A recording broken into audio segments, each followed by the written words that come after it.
ఓం నమః శివాయ. ఓం నమో నారాయణాయ. కర్మ నివారణ నరదృష్టి నివారణ కాల భైరవాయై నమో నమః.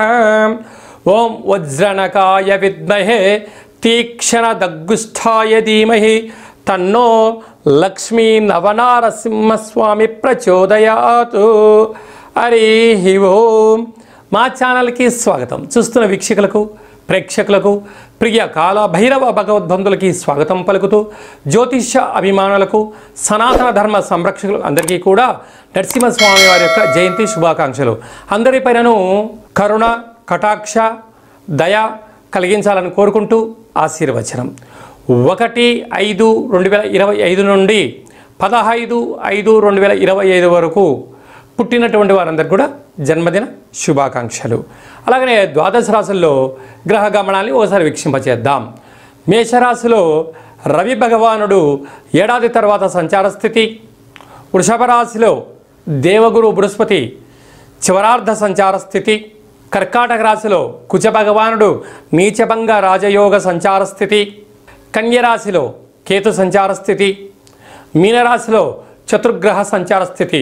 బుధ భగవానుడు, శుక్ర భగవానుడు, శని భగవానుడు, రాహు భగవానుడితో ద్వాదశ రాశుల్లో గ్రహ గమనాలు ఈ విధంగా ఉన్నాయి.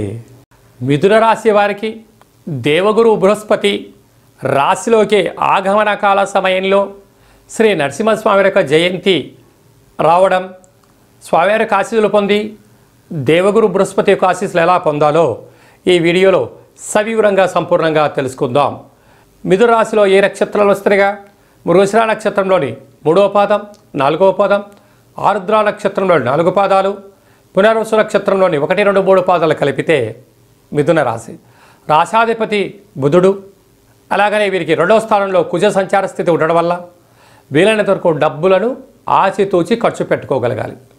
ఆకలైనప్పుడల్లా అన్నం తింటాను అన్నట్టుగా అవసరం కలిగించినప్పుడల్లా ఖర్చు పెట్టుకుంటూ పోయినా, అవసరం ఉంది కదా అని చెప్పి అప్పులు ఇచ్చే వాళ్ళు ఉన్నారు కదా అని చెప్పి అప్పులు తెచ్చినా రెండూ ఇబ్బందికరమే. కనుక వీలైనంత వరకు ఖర్చులు తగ్గించుకోండి. ఆవేశానికి దూరంగా ఉండండి. సమీప బంధువులు కదా, మిత్రులు కదా, స్నేహితులు కదా, సన్నిహితులు కదా అని చెప్పి అప్పులు ఇచ్చారా వారే మీకు శత్రులు అవుతారు. పోలీస్ స్టేషన్లు, కోర్టు మెట్లెక్కే పరిస్థితి, ధనపరమైన చిక్కులు కనపడుతున్నాయి. మిథున రాశి వారు తస్మాత్ జాగ్రత్త. అర్ధాస్తవకేతు చిన్న చిన్న విషయాలకు ఆందోళన తగదు. మౌనం, ధ్యానం, ఏకాగ్రత, ప్రశాంతమైన వాతావరణాన్ని ఏర్పరచుకోగలిగితే అంతా సజావుగా విజయం మిథున రాశి వారి సొంతమవుతుంది. రాజ్యస్థానంలో బుధుడు, శుక్రుడు, శని భగవానుడు, రాహు సంచార స్థితి ఉండడం వల్ల వృత్తులలో, ఉద్యోగాల్లో, వ్యాపారాల్లో స్వల్పమైనటువంటి ఆటంకాలే తప్ప అవి శాశ్వతం కాదు అని చెప్పి కూడా మీరు గమనించగలగాలి. ఏకాదశ స్థానంలో ఏడాది తర్వాత రవి భగవానుడు ఉండడం వల్ల నిత్య సూర్యారాధన చేయడం, సూర్య నమస్కారం చేయడం వల్ల ప్రభుత్వ ఉద్యోగ ప్రయత్నం చేసేవారికి చాలా మంచి కాలము. స్వయం వృత్తులు, సేవారంగాలు, వ్యాపారాలకు, రియల్ ఎస్టేట్ రంగంలో ఉండేవారు, సెన్సెక్స్ బిజినెస్ కార్యక్రమాలు, సాఫ్ట్వేర్ ఉద్యోగస్తులు, అలాగనే రియల్ ఎస్టేట్ రంగంలో ఉండబడిన వారందరికీ కూడా అన్ని కలిసి వచ్చే యోగదాయకమైన రోజులు అని చెప్పి కూడా గమనించాలి. వ్యయంలో దేవగురు బృహస్పతి సంచార స్థితి ఉండడం వలన తల్లిదండ్రుల యొక్క సేవ, గురువుల యొక్క సాంగత్యం, శ్రీ మేధా దక్షిణమూర్తి వారికి స్మరణ, పుష్కర స్నానం చేయడం వలన గురు యోగ్యత కలిగి స్థిరచరాస్తులు మిథున రాశి వారి సొంతమవుతాయి.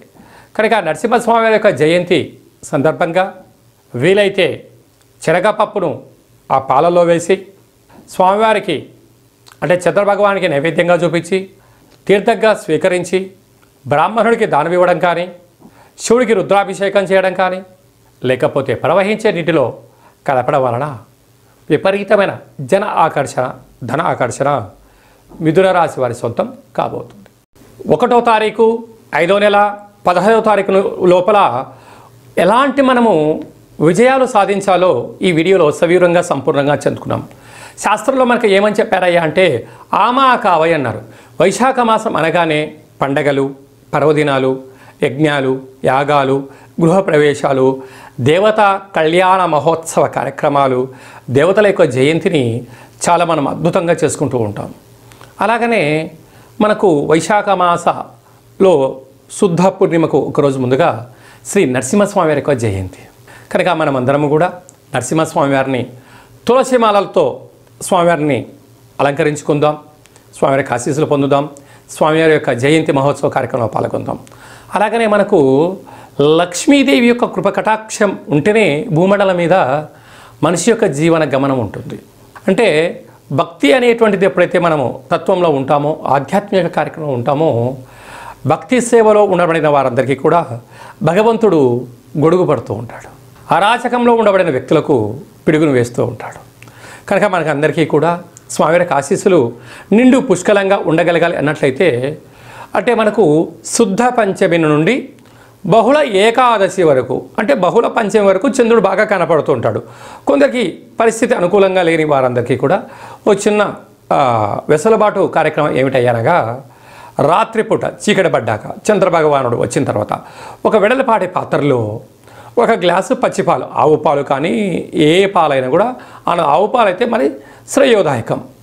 ఒక గ్లాసు పచ్చిపాలు, తెల్ల నువ్వులు, అటుకులు, నెయ్యి, చక్కెర, వీలైతే ముత్యము వేసి చంద్రభగవానుణ్ణి ఆ పాలల్లో దర్శించి ఒక 8 సార్లు కానీ ఒక 27 సార్లు కానీ ఓం శ్రీ మహాలక్ష్మీదేవ్యై నమః, ఓం శ్రీ నరసింహస్వామినే నమో నమః అనే మంత్రాన్ని స్మరించి మన మనసులో ఏదైతే కోరిక ఉందో కోరుకొని ఆ పాలను తీర్థంగా స్వీకరించగలిగితే, ఎందుకనగా దేవతలు, రాక్షసులు క్షీరసాగర మదనం చేసిన తర్వాత అందులో లక్ష్మీదేవి, చంద్రభగవానుడు, ఐరావతము, కల్పతరువు, అమృతం వచ్చిందని మనకు వేదాలు చెప్తూ ఉన్నాయి.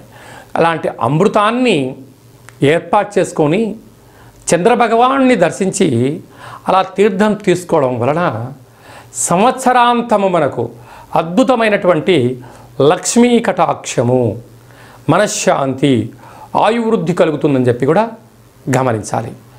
అదే కాకుండా ఇంకనూ మనము అద్భుతమైనటువంటి విజయం సాధించగలగాలి అన్నట్లయితే ఈ యొక్క పాత్ర కంచు పాత్ర అంటారు. కంచు మోగినట్టు కనకంబు మోగదు గధరా సుమతి అని చెప్తూ ఉంటారు. అలాగా ఇలా మనం శబ్దం చేయగానే ఓంకార శబ్దం రావడం ప్రారంభించడం.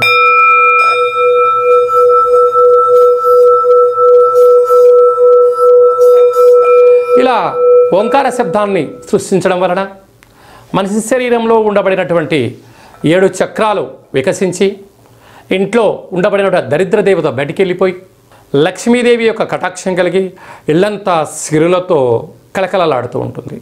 కనుక మనమందరము కూడా ఈ అక్షయ పాత్రను ఇంట్లో ఉంచుకుందాం.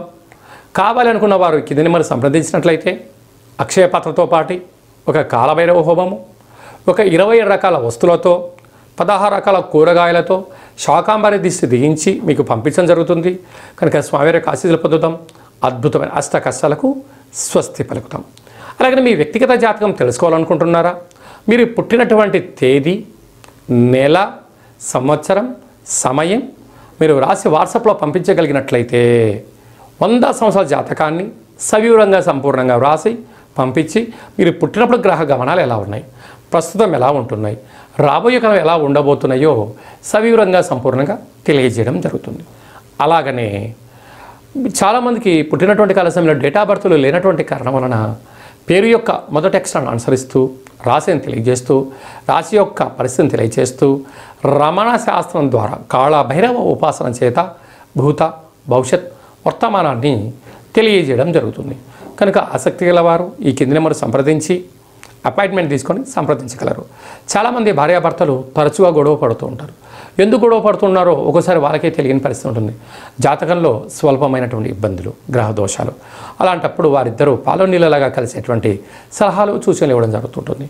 మీకు కలిగినటువంటి సంతానానికి ఆధ్యాత్మికమైనటువంటి నామాలు ఎలా పేరు పెట్టుకోవాలో తెలియచేయడం జరుగుతుంది.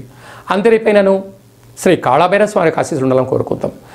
మన యొక్క కాళభైరవ స్వామి యొక్క దేవాలయంలో 4 మంగళవారాలు, 4 శనివారాలు, శుద్ధాష్టమి, పూర్ణిమ, బహుళాష్టమి సందర్భంగా కాళభైరవ హోమ కార్యక్రమాలు జరుగుతూ ఉంటుంటాయి. కనుక మీరు జాతకం చెప్పించుకున్న వారందరికీ కూడా కాళభైరవ స్వామికి అర్చన హోమ కార్యక్రమాలను చేయించడం జరుగుతుంది. కనుక మనందరం కూడా స్వామిని స్మరిద్దాం, ధ్యానిద్దాం, అష్ట కష్టాలకు స్వస్తి పలుకుతాం, అష్టైశ్వర్యకి స్వాగతం పలుకుతాం. అందరికీ శుభం, జయం, లాభం కలగాలని కోరుకుంటూ ఆశీర్వచనం. ఓం శతమానం భవతి శతాయు పురుష సతేంద్రియ ఆయుష్యేవేంద్రియే ప్రతిష్టతి. ధనం ధాన్యం బహుపుత్రలాభం శత సంవత్సరం దీర్ఘమాయు.